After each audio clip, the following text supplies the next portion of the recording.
Cameroon, Bantou, Africa, Bantou, to the world, Bantou. Il y a la question pour 1 million. Non, je rigole les amis. Salut, bienvenue sur votre plateforme.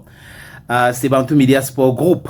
Vous savez ici, on parle sport et on essaye, comme on peut les amis, de vous dire des choses telles que ça se présente. Ici c'est la vérité, ici c'est la vérité sans intérêt. Ici ce n'est pas la complaisance. Bon, si vous voulez aller ailleurs, mais ici vraiment quand vous regardez les informations ici, on dit ça comme ça se présente. Parce que quoi? Dans ce pays, on a habitué les gens à raconter du n'importe quoi pour des intérêts pécuniaires. Parce qu'ils ont certains gains personnels et ils disent des choses. Ce qui s'est passé au ministère des Sports, Éducation physique, les amis, ça n'a jamais existé dans le monde du sport, dans le monde. Aucun ministre au monde, j'ai fait un peu de mes recherches, n'a jamais regroupé les présidents de clubs pour pouvoir discuter avec eux sur la subvention de l'État. Ça n'a jamais existé comme ça. Le football, c'est le business. Ce n'est qu'au Cameroun que ça peut se produire comme ça. Et maintenant, regardez l'image. Qui était présent lors de cette réunion organisée par Narcisse Moelle Kombi? Celui qui a donné les instructions d'organiser cette réunion, c'est le SGPR. Donc, Ferdinand Gongo.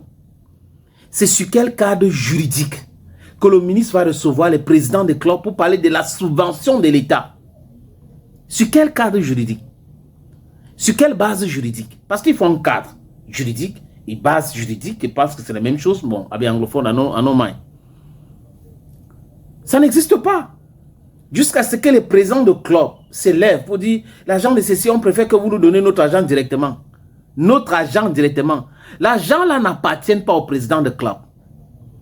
L'argent là, c'est pour le développement du football local. Ce n'est pas pour les présidents de club. Tout le monde confond tout dans ce pays. Quand on parle de l'argent, c'est la guerre. Les gars bagarrent. Oui, donne-moi, c'est pour moi. Tu ne m'as pas donné. Et c'est l'État qui a donné. Tu demandes les comptes. Pourquoi tu ne dois pas demander les comptes? Donne-nous notre argent. À l'époque, c'est comme ça que ça se passait. On nous donnait l'argent. On ne nous demandait pas d'expliquer comment est-ce qu'on a dépensé cet argent. C'est pour ça que la corruption a pignon sur rue au Cameroun.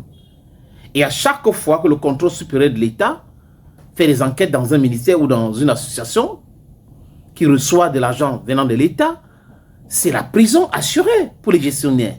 Parce qu'ils confondent l'État à leur petite personne. On ne peut pas donner l'argent pour le développement du football local. Vous pensez dans votre tête que c'est votre argent.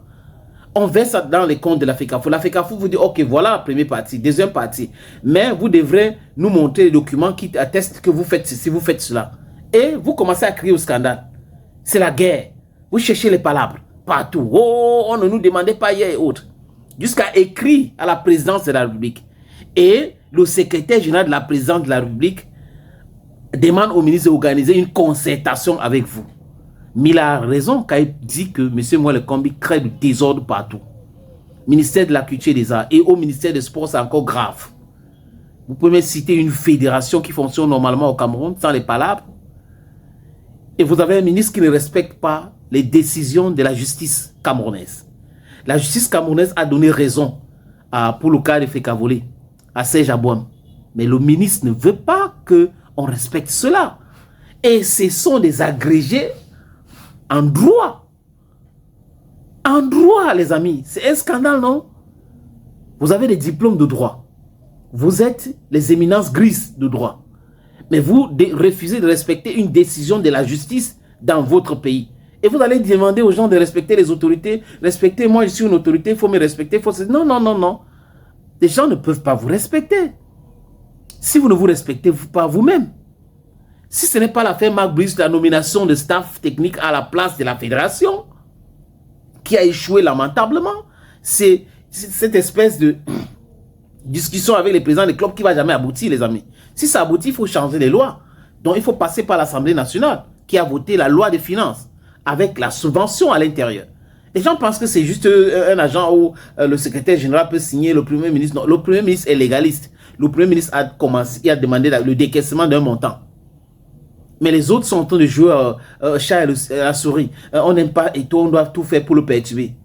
Sur 32 présidents de clubs, sur 32, il n'y avait que 7 présents à cette réunion. Ils ont dit que c'était les représentants de... Jusqu'à vous avez un journaliste qui fait du storytelling. Le mensonge de storytelling. On n'est pas dupe, hein. Thank you, friends. Et ils vont pleurer. Les gars ont boycotté comme la FECAFOOT avait boycotté. Ils ont vu, vous avez vu dans la chaise de la FECAFOOT, personne n'était là. Et tout était absent. La FECAFOOT absent. Et la grande majorité, de 3 quarts des présidents des clubs étaient absents. C'est de ça qu'il est question. Bye bye, friends.